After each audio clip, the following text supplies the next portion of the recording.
Bulletproof Radio, a state of high performance. You're listening to Bulletproof Radio with Dave Asprey. Today's cool fact of the day is that there's a strange and easy way to increase your brain function. And it comes from something as simple as putting your phone far away from you. There's a recent experiment where they had people take exams, and they found that people who kept their phones in a different room performed way better than people who had their phones on the desk in front of them. And it's because the participants weren't distracted because they were getting notifications on their phones. And it turns out that the presence of the smartphone alone was enough to reduce their test performance even if the phone was off. And the reason for that is that your body spends some percentage of your precious mitochondrial energy looking for possible patterns that might be a threat. And if the phone's there, a message could come through that might be dangerous. Now, you know that's not the case, but your body doesn't know that because your body is a pattern matching machine run by mitochondria. So since it's dumb, change the environment around you so that you have better performance. That's biohacking. And if changing the environment means tossing your phone in the other room when you're taking a test, hey, what if you got an unfair advantage? Today, before we get going, I want to talk about one of my favorite biohacks, a product that I've had on the Bulletproof site for quite a long time. It's called Bulletproof Coconut Charcoal. This is something that literally changed my life when I was working to turn my brain back on. And I was just dealing with not feeling good a lot. And I would go to a restaurant, I'd eat something, and then I'd just feel like a zombie sometimes. And I'm sure you've probably had that happen at least occasionally. And sometimes even know you're going to feel like a zombie because you're cheating. And hey, that happens. What you can do with the Bulletproof Coconut Charcoal is you can take it anytime you're feeling bloated, you feel weird, just kind of puffiness, anytime you feel brain fog, or anytime you're going to eat something you ought not to eat. And what it does is it binds to toxins in the gut, which means that your liver won't have to do the work of actually processing those toxins, or your kidneys. What happens there is that your body eats these toxins. They're mostly protein-based toxins. Mold toxins are a very common one, but many other protein-based toxins, like even some lectins, which are plant-based toxins because plants don't want you to eat their babies. Those things are in there, and they all have a positive charge. The charcoal that we use has a very strong negative charge and a huge surface area. Something around a teaspoon of the charcoal has a surface area that could be as big as, say, an actual football field. So what you're doing there is you have these tiny little things that are super attractive, and they suck everything and stick to them. By the way, that includes prescription medications or expensive supplements. So you take the charcoal away from them. I like to take the charcoal a half hour before a meal or with a meal, but not with the supplements. And what happens when you do the Bulletproof Coconut Charcoal is that it sticks to these toxins and then you feel better. If you've already had the toxins, it draws the toxins towards it, and you can see a difference in muffin top relatively quickly, which is kind of funny. On top of that, when my kids get wacky after a meal at a restaurant, I love to give them a little bit of the charcoal, and suddenly it's like they return to their normal, relatively sane 8 and 10-year-old selves. What we do that's different in the Bulletproof Coconut Charcoal is, and this was a huge thing to put it on the market, was to make sure that we use the finest particle in existence, the finest one we could find anywhere, and no other supplement company that I've ever been able to find uses this particle size, and there's a reason. The tinier the particle, the more the surface area and the more it works. And there are studies from the US military showing that particle size drives whether or not it sticks to things like aflatoxin, which is a important mold toxin, the one that's most associated with cancer and other problems in the body. It's the most dangerous of the mold toxins, at least we think it is. So kind of an interesting thing that the particle size matters. The reason it's so annoying is that this stuff makes a huge black cloud when we're manufacturing it, so we have to clean the entire facility after we make it for you, but it's totally worth it. So if you haven't tried this stuff, it's very affordable, it's very effective, and it ought to be in your supplement cabinet, because when you take Bulletproof Coconut Charcoal, it's just a great detoxing strategy, and it works. Before we get into today's, frankly, amazing episode, I'd love it if you took just a second to head on over to iTunes. You might already be there right now while you're still listening, and just leave some 5-star feedback. I look at the feedback, everyone else looks at the feedback, and it's one of the ways that you can signal that this show was worth your time. The way I look at Bulletproof Radio is that we've got more than 50 million downloads That's 50 million hours of human lives.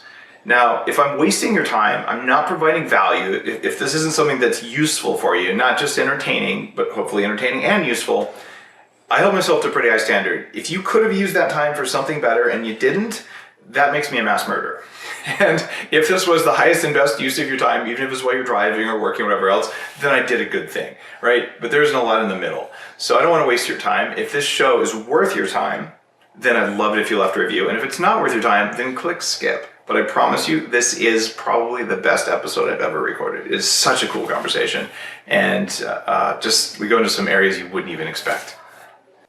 This episode of Bulletproof Radio is brought to you by Squatty Potty, who brilliantly has us all talking about pooping. Everybody poops, and their mission is to help you poop better, one stool at a time. Humans were designed to squat when pooping, and 2/3 of the world still does. The Squatty Potty stool puts you in a natural squatting position for faster, better, and more complete elimination. Your colon's sweet spot comes with the squat. This is the only position in which the puborectalis muscle fully relaxes, and that's the muscle that keeps your poop inside until it's go time. When the colon straightens out, it allows for complete elimination without straining. Squatty Potty is not meant only for people with gut or colon issues. The Squatty Potty stool is the best addition to your bathroom routine to help you prevent issues and maintain good health. Get that toxic crap out completely and you'll avoid some of the problems down the road. I love my Squatty Potty and I use it daily, sometimes more than once. In fact, now they have a travel portable version to aid with the miseries that come with travel constipation. Guys, I'm not kidding. I actually do have a Squatty Potty and I really like it. It sounds a little bit crazy, but it's totally legit. So get your butt over there and receive a 20% discount by going over to squattypotty.com/bulletproof. Get your discount of 20% off by squattypotty.com/bulletproof. I'm serious. It's actually something you should have in your house. Today's guest is Shep Gordon. Shep is known as a talent manager, and he's the subject of a documentary that just came out that was absolutely amazing. And it was called, was it Supermensch or The Mensch? What's the exact name of it? Supermensch, yeah. Supermensch, okay. I was like, Ubermensch, Supermensch? All right. Supermensch, you may have seen it. And I had the great pleasure of meeting Shep recently at Jason Gaynard's Mastermind Talks, which is a networking group, and was just blown away at your story, Shep. Yeah, you told things that I've never seen. And for people listening, you've got to see the documentary because it'll blow your mind. If you want to know how, say, Alice Cooper got to be Alice Cooper, it was Shep. And that's why Shep is known in the entertainment industry for just finding talent way before anyone else does, understanding what people find interesting. We're talking Alice Cooper, Groucho Marx, Raquel Welch, Luther Vandross, Kenny Loggins, and like 50 other clients. And you told us on stage, Shep, that you have never had a written contract with any of your clients. Is that true? That's true. Yeah. I had one with Anne Murray because her lawyer wouldn't let me do it without a contract. So I just put a clause in at the end that anybody could end it at any time. But it really, for me, it was sort of a roadblock. As a manager, you have to be able to deliver news that the artist doesn't want to hear. Anybody can tell them they're great. You also have to have the ability to fail, which is probably the most important thing. As a manager, you have to be given the ability to do. And somehow that contract makes the relationship one of winners and losers instead of an equal playing field. And I think, all of us have felt that when you have a contractual relationship and something goes wrong, sometimes your brain goes to, instead of fixing it, oh my God, I can't believe I got myself into this. And that was an emotion I didn't have time for. So and contracts to me mean lawsuits. And I don't like lawsuits, but I never would do anything for my artists that wasn't contractually correct. In other words, when they entered a relationship with a third party, I was a stickler on signed contracts. Can Got it. So Yeah. sort of do as I say, not as I do. Exactly, because my relationship was different, and Okay. it was, if it ended the next day, I could walk away and I was happy. That wasn't the case usually in most business relationships that you do for an artist, or for anyone in life. When you have a disagreement, you need something to refer to. In my case, the disagreement referring was just, get another manager. There's a level of trust that you clearly establish with these artists when they're young and maybe not so known, especially earlier in your career. And I didn't mention this, but also you helped Wolfgang, Puck, and Nobu, and in the world of food, Yeah. you probably have as big an influence as the world of art. So I know one other guy who has the same look in his eye as you, and it's Rick Rubin. Oh yeah, a good friend. Yeah, love her. Yeah, I love Rick. Yeah. And but both of you, when you meet in person, you both have this kind of sparkle and this twinkle in your eye that is incredibly rare. And you also both have an eye for seeing talent before anyone else and helping the talent manifest itself. And I want to know, were you born that way, or did you build that? I think born that way, because I never, there was no training. I never woke up and said I wanted to be a manager. I never woke up and was excited by life, or not excited by life. I sort of took the path I took. I think, I love Rick very much, and I think the thing that we both share is a belief sort of in our own ability. And we both sort of do it for ourselves. He's very similar to me. If an artist doesn't want to work with him, God bless you. Yeah. God bless you. I hope you find exactly what you're looking for. Love you. If I can ever help you, great. And move on to the next thing.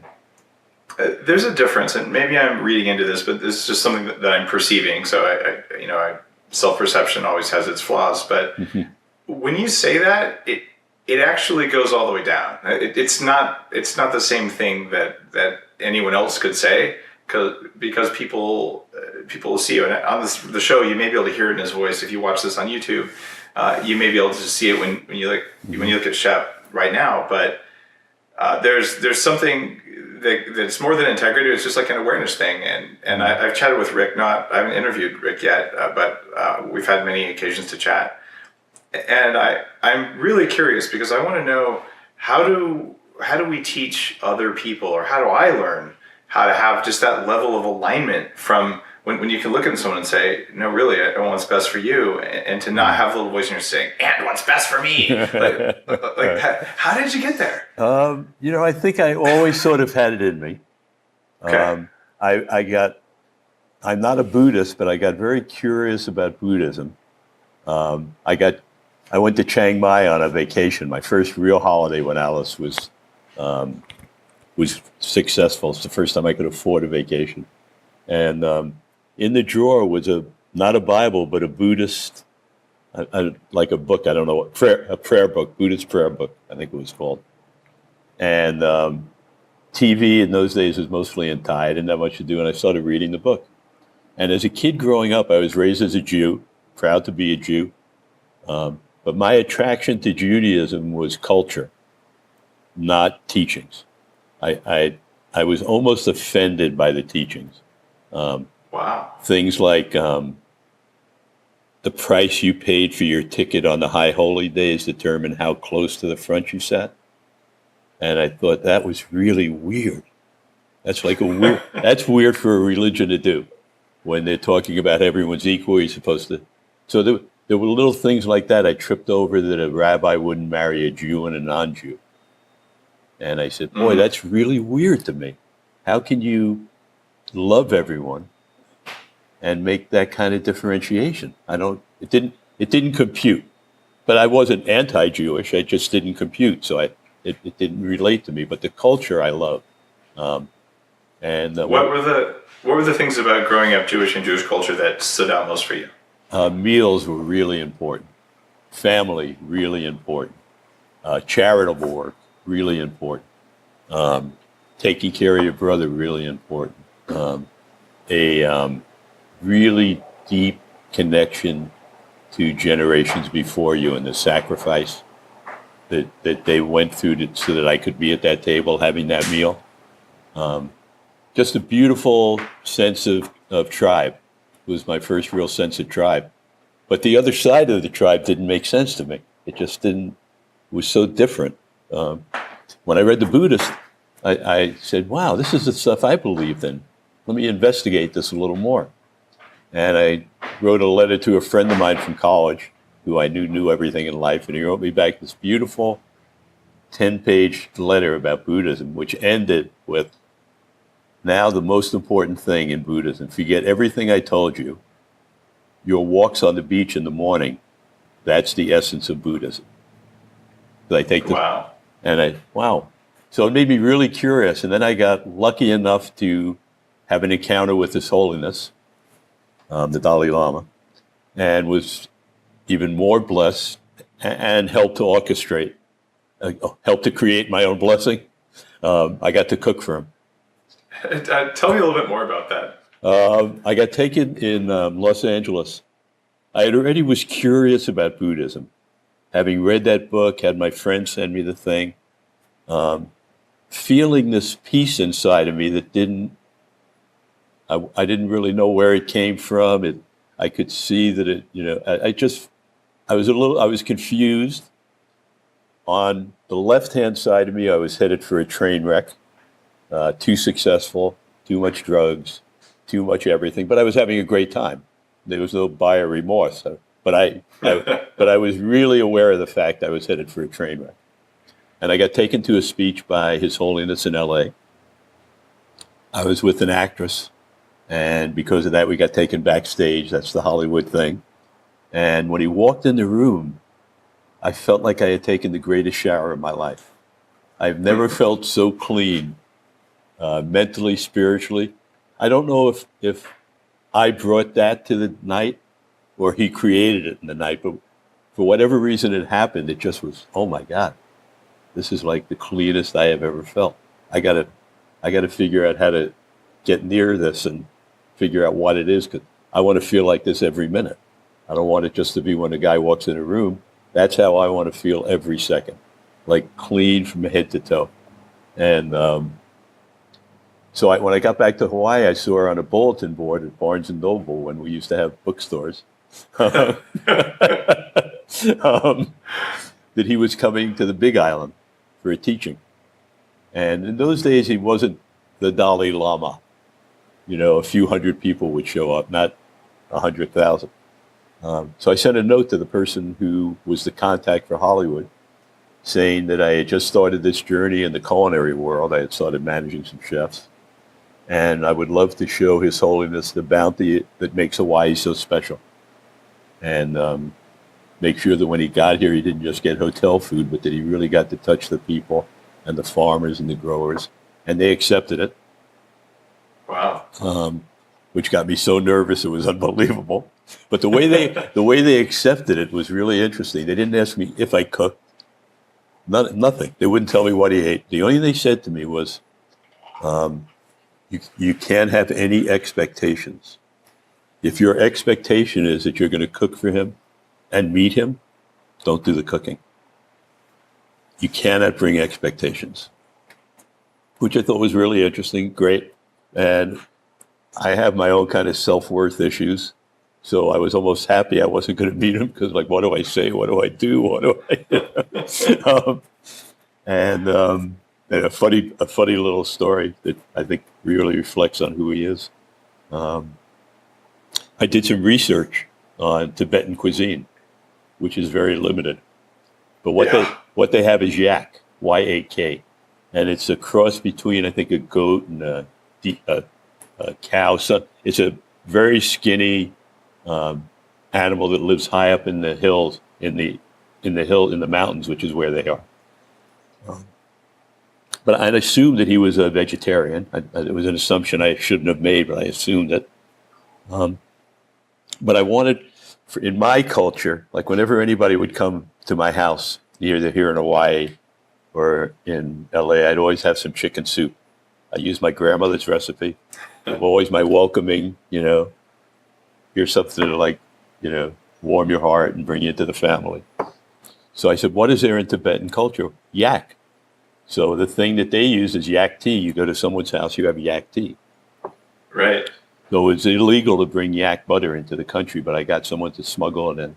They brought it to my house. It smelled like every dirty sock in America was in my kitchen. Yeah, it's not good when it's not fresh. Oh my God, it was. Oh.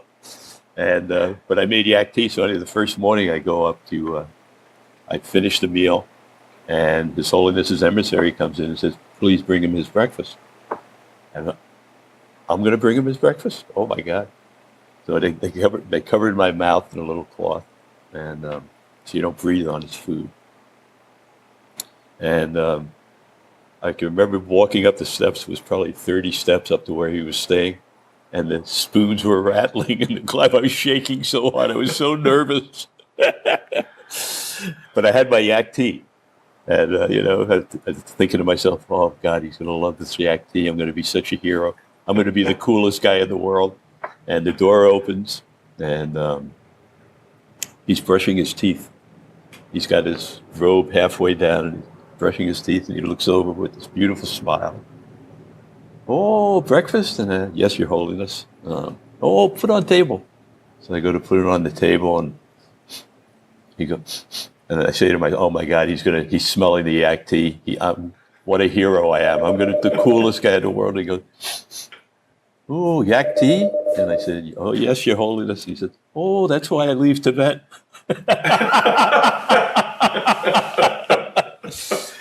And I tell the story only because I've now had the privilege of being around him a number of times. And whenever he feels someone uncomfortable, whether it's 10,000 people or one person, he makes some joke to show that he's human. And he gets rid of that fear in you. We went to Trinidad. And in Trinidad, one of the things about Trinidad is everybody wears their original costume. Africans wear their tribal costume for ceremony. South Americans wear their Indian costume. So we get to the airport. He's meeting the elders of Trinidad, and he walks into the room, and it was like God walked in the room. You could hear a pin drop. Everybody was just in awe that His Holiness was there. And he walks up to the podium, and he looks around, and there's all these beautiful people in beautiful costumes. "Oh, so sorry. He must be in the wrong room. This costume party?" And everybody doesn't know exactly what to do, but you can see that. And then he looks down at himself in his robes, and he says, "Oh, no, I'm in the right room. I have my costume." And that was it. And from that point on, he was just a human being talking to him. So, and I see him, he does it every single time. It's really beautiful. He levels the playing field. Wow. You have so many fascinating stories and things you've done that seem, to say to a younger person listening to this right now, it just seems almost unimaginable that you could do this even when you didn't have the level of access in Hollywood that you might have had with the Dalai Lama. Tell me about what you did with Alice Cooper in the UK when we had a lot of fun. So Alice and I have been together 50 years. He says that we met on a lie. He told me he was a singer. I told him I was a manager. But it's been 50 years. And part of it was trying to figure out how to be successful. How are we going to get successful? What are our strengths? What are our weaknesses? What's been the historical path to success in this field? Just like you would do maybe in Harvard Business School, except we were the other side of Harvard Business School. I'll say. But the things that became obvious to us was that nobody really liked the band. So we had the ability to get people to hate us really easily, which is a thing to put on your list. So then we started to say, okay, how does that translate into music? How do we use, that's our biggest strength. Alice played a show. I saw him opened for the doors, and everybody left the room. There were 1,500 people. There were maybe 20 people left, and the doors were coming on after.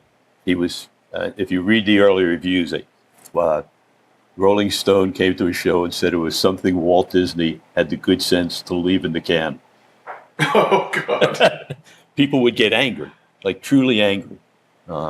The music community, really angry. I mean, we had a time when we were on the top of a truck, having just had Hell's Angels with the Grateful Dead destroy all our equipment and saying they were going to kill us.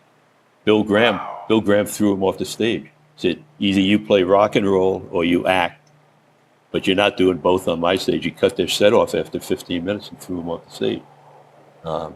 So what we were able to do is get people to hate us. So how does that translate into buying lunch, which is all we really cared about at the time? How do we buy lunch? And what we saw was that hatred of parents was the key to every superstar. Elvis Presley, Ed Sullivan couldn't show his hips on TV because it was so disgusting. The Beatles had long hair. The Rolling Stones urinated on their bathroom. And every one of us started to realize, wait a second, I remember my parents took the Bob Dylan record and broke it from my stereo. Every one of us had a story about how our parents told us not to do something, which got us to do it even more. And so that became our mantra was, okay, let's forget about the kids. How do we get parents to hate us? We know how to get hate. Alice Cooper's a pretty good name for a guy. There's not too many parents in the 60s that's going to accept a guy in a dress named Alice Cooper coming to their front door. Eye makeup. Let's do any, so it worked. In America, it really worked, and the songs led into it. And, you know, I'm 18. I don't know if I'm a man, a boy. So we were number one in America, and we booked a show in England. And I knew nothing. I still, I knew nothing. So I just assumed England's sort of the same as America. When we get there, I get there about 10 days early, and we haven't sold a lot of tickets, and nobody really cares, and nobody really knows. And I get taken into a guy named Derek Taylor's office, who was called the fifth Beatle. He was their publicist. And in the room was George Harrison, who had just come back from India in his white robes, and Harry Nilsson, and they were all getting really drunk.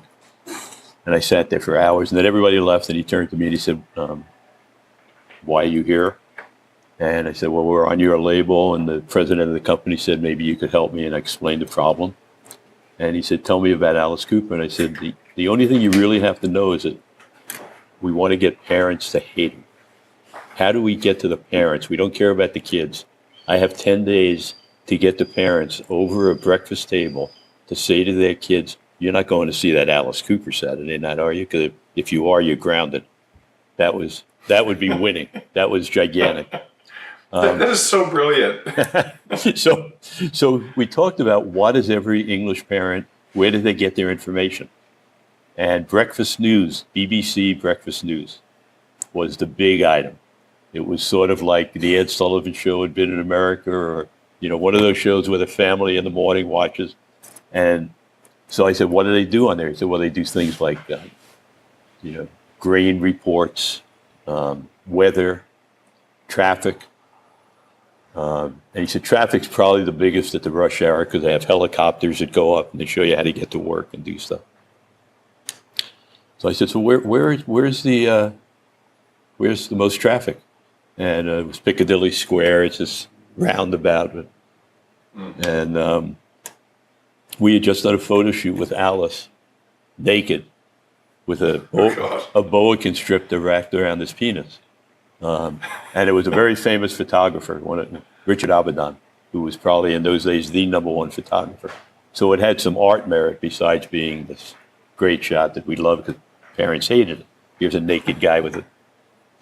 So anyway, that worked itself into putting that on a 40-foot semi-truck, that poster of Alice with the snake, finding a truck driver who was willing to go to jail for money. And we broke that down twice in the morning during the BBC rush hour. When the helicopter, twice at Piccadilly. And the billboard said, Alice Cooper playing Wembley Stadium. We had girls in hot pants giving out flyers. The same policemen, they towed us away once. We came back in 15 minutes, broke it down at the exact same place, and they towed it. But we got a 20-mile backup. God. And luckily for us, 2 members of parliament the next day put in legislation to ban us from coming to England. And that hit the front page of the British papers, that they were trying to ban Alice Cooper with the picture of him naked on the billboard. And the show sold. Wow. The show sold out in like 1 minute. Like gone. And interestingly enough, this November he's playing Wembley again, same stadium.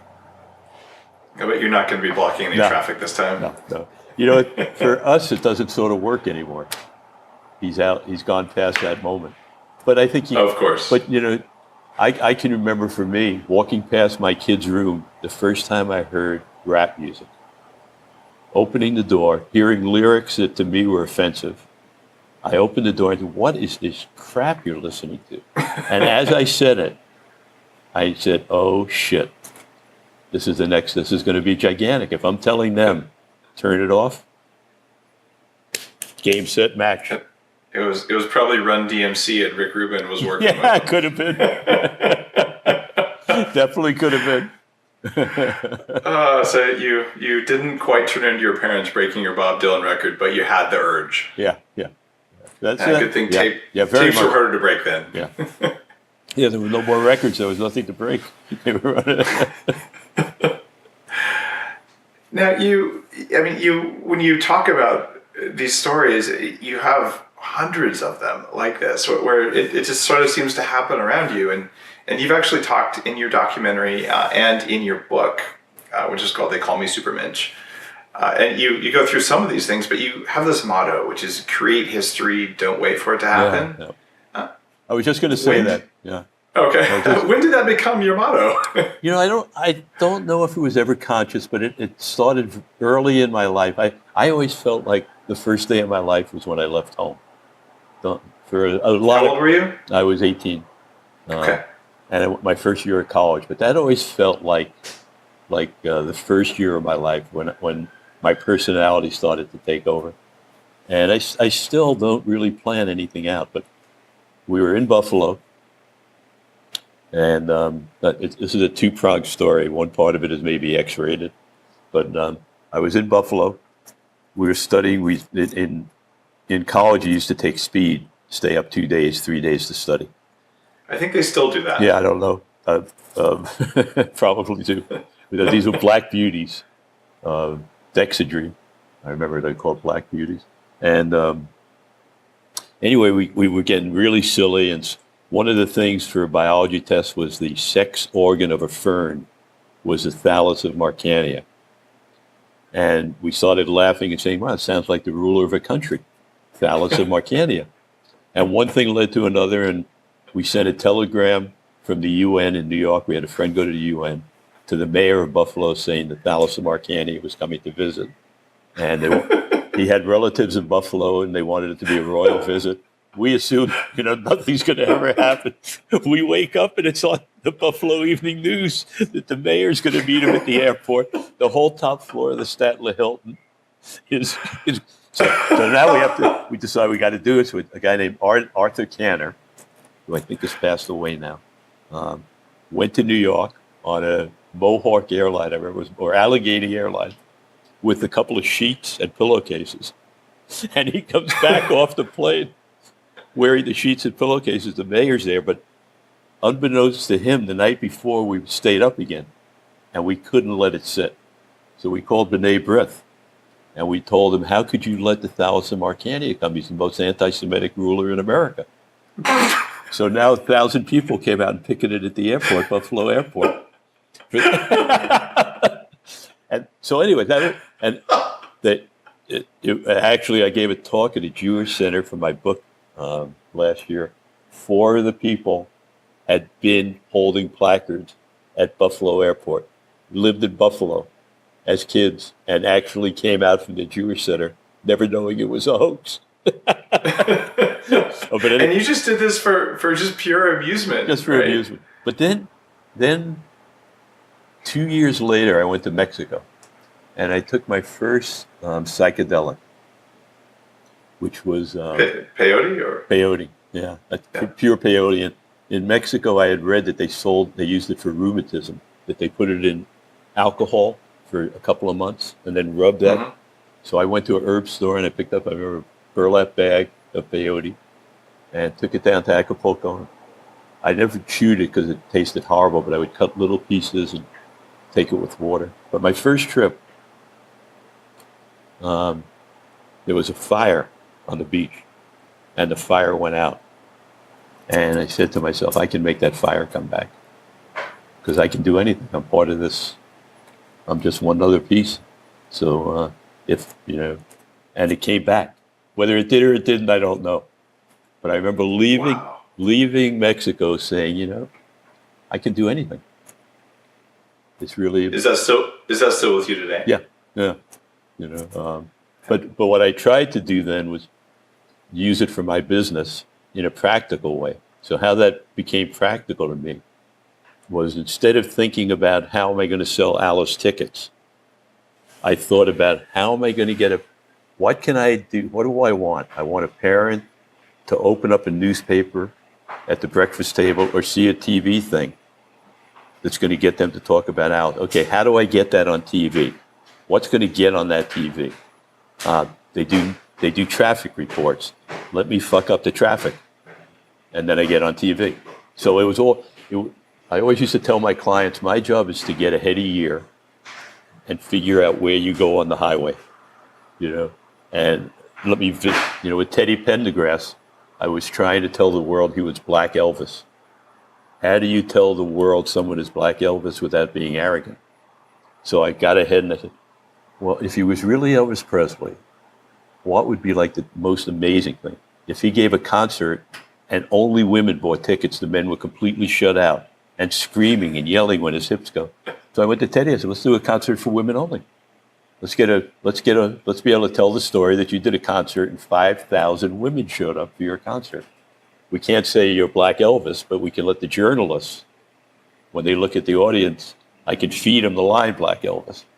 And we made it fun. We did a chocolate teddy bear lollipop that because they kept thinking, here's these women, they just want to grab them and rape them. Well, how do I manifest that for them? Oh, that's that's what it was. So it's all those little nuances. Then I started to think about the ad. I thought about someone opening up the newspaper, seeing for women only how arrogant that could sound. I don't want him that. I don't want him to see that. What do I want him to see? I want him to hug him and hold him. How do I do that? So we ended up doing, the ad was a full-page picture of a stuffed teddy bear with a little note on its collar that said, "Come spend the night with me. Love, Teddy." So it was really soft, sweet, wasn't threatening. It wasn't this macho guy saying, So anyway, so I think that's a long answer for a short question, but that's sort of my method. How often did you use hallucinogens when you were using drugs a lot? I was an abuser. An abuser of hallucinogens, Yeah, or just of drugs in general? I would say hallucinogens was, when I say an abuser, I don't mean because I did a lot, but I say it because I wasn't getting the enjoyment out of it and continued doing it. So I took a trip every day for a couple of years. And I would say the second year, there was no difference between taking it or not taking it. It didn't get me high. In a lot of shamanic, very traditional practices, they take it every day until it doesn't have an effect, because then they say they're walking with 1 foot in the spirit world and 1 foot in the real world all the time. And or maybe you accidentally did that. Yeah, Do you think that's possible? I think it's possible. Yeah, no, I know that I don't want to say this in an arrogant way, but the things that I enjoyed, what I really enjoyed about psychedelics is it was able for me to see the world in a different way. Whether it's a true way or not a true way is beyond me to judge. but I was able to see the world in a way that compassion made sense, that the things that I sort of believed in made sense. So maybe it was self-serving, not self-serving, I don't know, but it worked for me. I got to a place where I felt good about myself and good about my actions and my motivations. And then that sort of stayed with me. I'm almost scared now. I've been offered many times now to do psychedelics, and I tend to steer away. I almost have a fear that I've hit a balance for me in my life that I'm really comfortable with. And I don't know if right or wrong or truth or not truth. I don't know how you get to those big things. But I sort of like who I am now and don't want to mess with it. I can respect that very much. Yeah. I was at a dinner in New York literally a couple days ago, and I was there to speak at the Tony Robbins event, and a friend said, "I'll put together a dinner." And I didn't know it was going to be a dinner with some really interesting but very powerful, influential people. And I just asked a question of about 25 people, how many of you have used hallucinogens at least once? Because we were talking about in the context of therapy. Right. And you know what? Almost every single hand went up. And like these are people you wouldn't necessarily expect would have used it. Probably none of them were abusers, and some of them had done 25 ayahuasca ceremonies, and a lot of them had just been a couple times. But and for me, it was the same sort of thing. I did ayahuasca with a shaman in Peru about 20 years ago, before it was cool, right?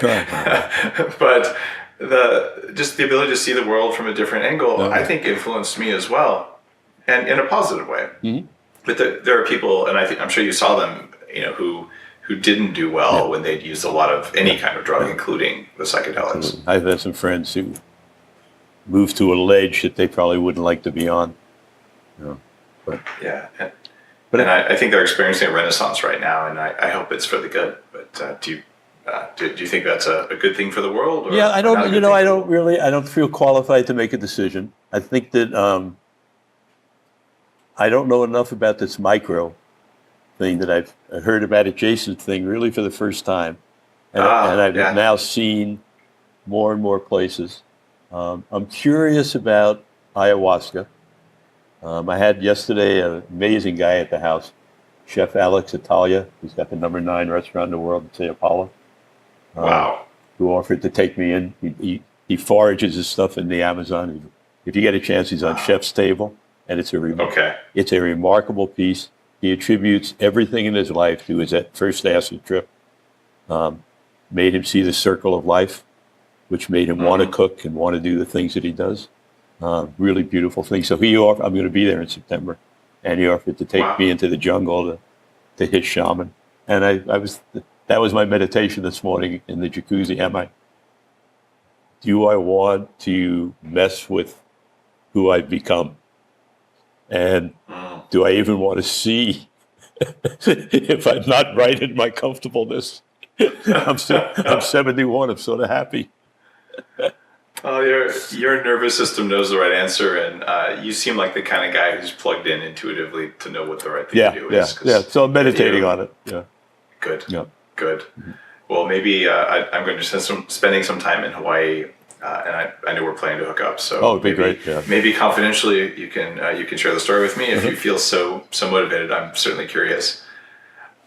Let's go back to what it was like when you were going, because there are a lot of people listening who really weren't around in the 70s. I was born in 72, so I was around, but I don't have much solid memory of the 70s other than a few bell bottoms here and there. What's the difference between Hollywood in the 70s and Hollywood of today? Well, I think the two biggest differences, probably AIDS, consciousness of AIDS, changed the social pattern of Hollywood completely. And I would say the second thing is in the 60s, there was no real awareness of consequences. And in the early 70s. Starting in the late 70s, we started to realize consequences. Everyone around us was dying. Janis, Jimmy, Morrison. We didn't think about consequences. You just got as fucked up as you could possibly get every night. and then you woke up. So there were no consequences in your sexual approach to life, and there were no real consequences in your drug approach to life that we knew or thought about. So it was a whole different landscape, because sex and drugs are what Hollywood thrives on, for the most part. It seems like it still does to some extent. Yeah, it does, but with consequences, and with Okay. age. So it's very, very different. It's just There's more caution, Now more fear. now the age thing is sort of over. But there was a moment in the early '80s, probably it was, and into the '90s, where that was everything. That took over everything. I was a nightclub owner, so the difference in the interactions in the nightclubs were just amazing. Someone would go from being admired for having a conquest of many beautiful women or men to being almost hated for it. Like promiscuity went from a gold medal on your chest to a mark of someone who didn't give a shit. Wow, I came of age right at that time where it was all about AIDS in high school, and also I remember regretting, just going, man, if I'd have been 10 years born 10 years earlier, Wow, I'd be able to get a date. Oh my God, it was so wild. Yeah, it was so wild. I mean, So that's the big free love really was free love. Wow, I can't imagine having not lived it. Yeah. Now one more of your stories. Why did Janis Joplin punch her in the face? So I moved to California as a probation officer. I got a job in Los Padrinos Juvenile Hall, and I was Anthony Bourdain puts it in a very nice way. He said I was a pharmaceutical salesman, so I had hair almost down to my waist. I was high on acid every day, and I show up at Los Padrinos Juvenile Hall during the Reagan era as a probation officer, thinking that I'm going to save these kids. I sort of have an image of myself on a white horse, galloping into the prison. Here I am, guys. You're going to be okay now. And the system was much bigger than me, and my innocence was definitely much bigger than reality. And it wasn't a good experience. So I resigned that night. It was about an hour, as I remember, it was about an hour from LA. I drove into LA. I had maybe $600 and a couple of thousand hits of acid, which took, like a pinhead. It was nothing. Like I remember the drive. I got off the freeway, went down Highland Boulevard, got trapped in the right-hand lane. So I had to make a right down Franklin Avenue. And there was a motel sign said vacancy right next to the Magic Castle. So I pulled into the driveway, and I think it was $18 a night, which meant I could stay a couple of weeks and figure out what I was going to do. And checked into room 224 up in the corner, and took some acid, which is what I did. And thinking about how fucked my life is, that I just couldn't even make a probation department job work. What am I going to do with my life? And heard a girl screaming down it. It was one of those Hotel California hotels, 2 stories, open at one end around a swimming pool. So I could see sort of these shadows by the pool, and I heard a girl scream. And I've just come from a jail, and I'm pretty high, and I'm on my white horse. So I take the horse down and separate the 2 people, thinking I'm saving the girl, and they were making love. And and she punched. You were really high. Yeah, I was really high. And she punched me. And when I went down to the pool in the morning, the girl was Janis Joplin, and she hadn't. I don't believe she was with Jimi Hendrix the night before, but that morning she was sitting with Jimi Hendrix, and I didn't see the guy, so I have no idea. I didn't see her either. It was dark, and it turned out to be this rock and roll lunatic bin. It was the Chambers Brothers, Paul Rothschild, who produced the Doors. Jim Morrison was always there. One of the gang leaders was Arthur Lee from a group called Love. He was sort of the the one they all looked to musically. And Jimmy had, I mean, they were all there. And my first thought was embarrassment. And then I went, holy shit, this is the best customer base in the world. I have walked into, so I became the salesman with my goods. This was like the greatest for, if you're an acid salesman, the guy you want to see is Jimi Hendrix in front of you. Yeah. So that started my journey. And it was about 2 or 3 months into it when, in a very concerned moment, Jimmy and the Chambers brothers sat me down and said, do you have a real job? And I said, no. He said, yeah, no, we see you at the hotel all the time. What are you going to do if the police come and ask you, where'd you get the money for rent? You can tell them you sell acid. And I said, no. They said, you need a front. You need to have something you can say. Because, you know, where I came from, the police didn't ask anything, but where they came from, if you had a new watch, you better be able to tell the cop on the beat. So Jimmy said to me, you Jewish? And I said, yeah. He said, you should be a manager. Okay. And Alice was living in Lester Chambers' basement.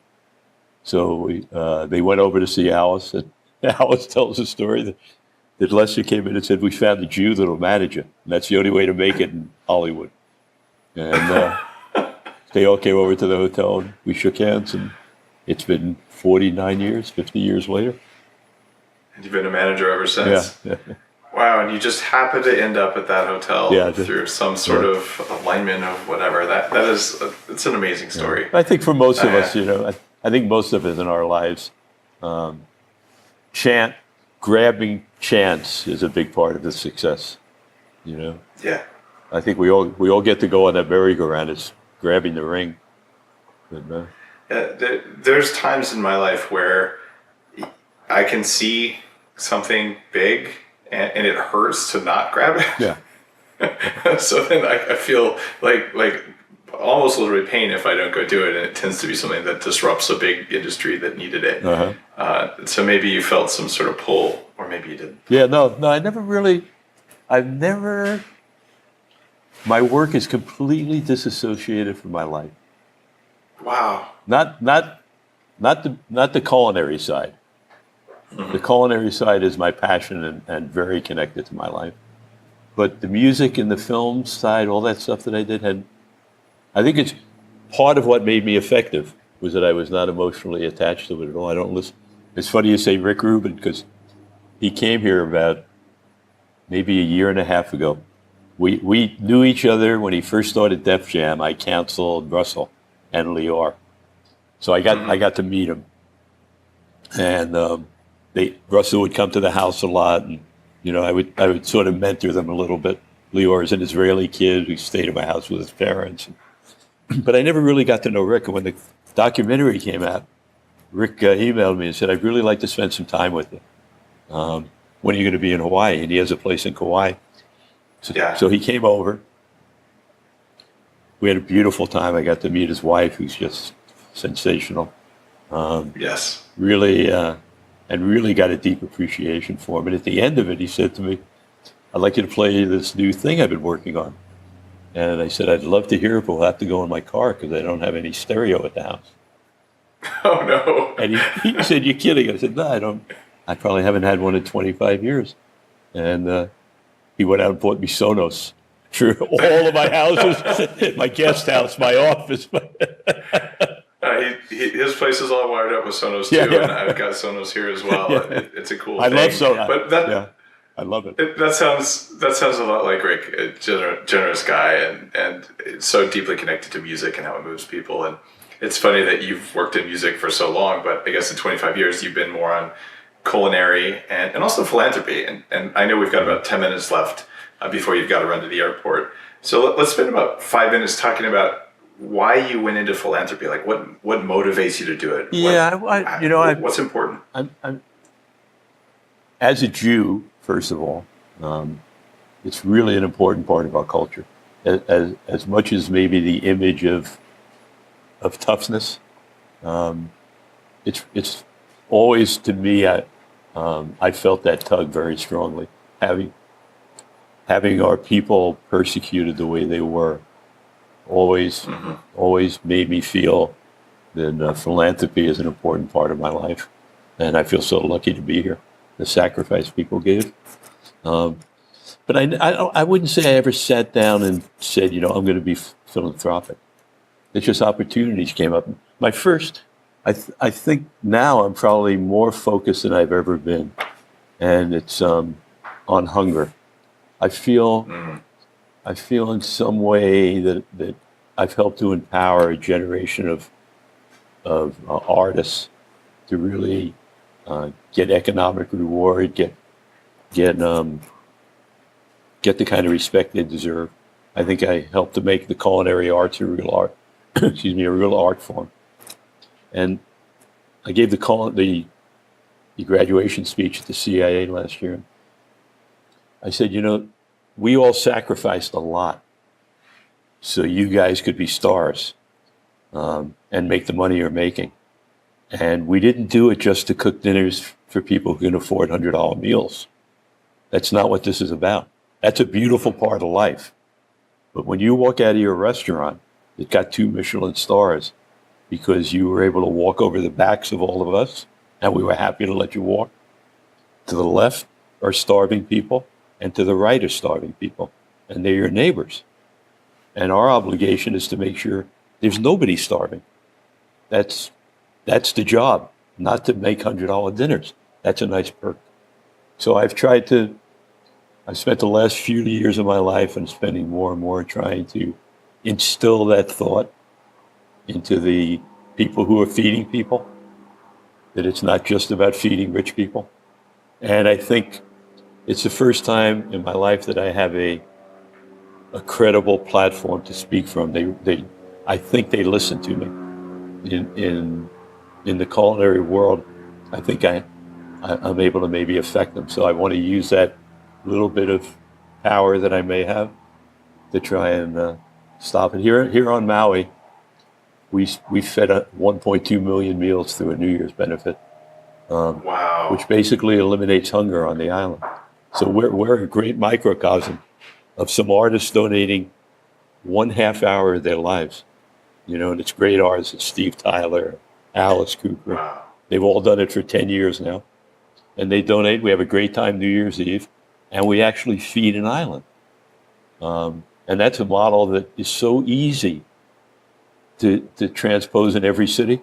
It's just a matter of focus. So I would say I don't think of myself as a philanthropist, but I feel like I owe it to the planet, who have given us all so much. It's just crazy that people are hungry. And if you're hungry, as I told all my chefs when I talked to them, I said, the most selfish thing you can do in the world is stop hunger. Because those hungry people, they're going to rob your house. They're going to hurt you. They're going to hurt your kids. They're going to steal your car. So even if you don't want to help them, do it to be completely selfish for the betterment of you and your family. So it works. It's a win-win on every level. So that's sort of, in my waning years, I hope I can have some effect. It sounds like you already have. Well, I have a final question for you, and I'm really curious how you're going to answer it. And it's given you've led this amazing life across multiple disciplines, and you've learned so much and experienced more than the average person probably ever will. If someone came to you, say as a young person, and said, "Look, I want to kick more ass at life. I want to be a better human being. I want to be better at everything I do. What are the 3 most important things I need to know?" What would you share with them? Well, that's a tough question. I would say find a way to hear yourself. Joseph Campbell, I think, talked about it as well as anyone. I sort of picked up a lot from Joseph Campbell when he talked about find a quiet space. Go into a quiet space for 20 minutes. It may be boring for a while, but eventually you'll hear yourself. So I think that's finding some way to hear yourself. Finding some simple technique to keep you thankful. For me, it's really saying thank you. There are mornings I wake up when I just feel fucked. But the first thing I do is I I get out on the beach and I thank you. I put my hands together. Wow. Thank you, thank you, thank you, thank you. And I sort of move from fuck to thank you.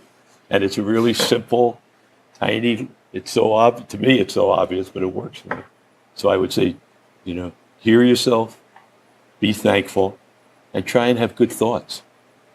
And I think if you have those three things together, and you can't control your thoughts, so every time you catch yourself, jealousy, greed, anger, just catch the thought and figure out some way for yourself to move it to somewhere else. I always say, don't get mad.